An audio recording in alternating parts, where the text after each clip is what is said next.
лисанка танцува в леса, сън за мече в главата кръжи сега. Мисли си как ще го хване сама, мечтата и жива, остра като стрела.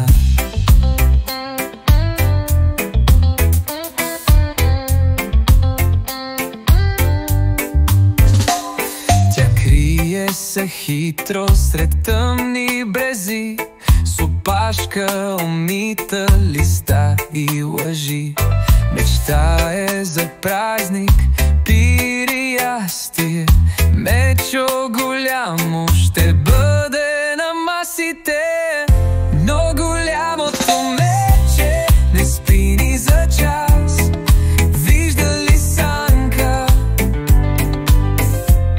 усетил ли е гласа, но слаба тежка я хваща в миг и прави обяд от хитрия трик.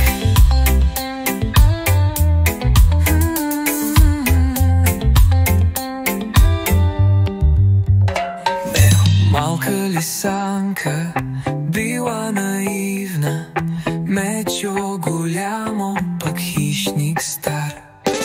Гладът ти голям, но се оказва вреда. Големият меч сам влиза в играта. Сега в горите потихо и пусто, горе яснят месец не свети толкова често. Всяка лисичка още учи урока, че мечките големи са опасни много. Но голямото мече не спи ни за час, вижда лисанка, усетил ли е гласа, слаба тежка я хваща в миг и прави обяд от хитрия трик.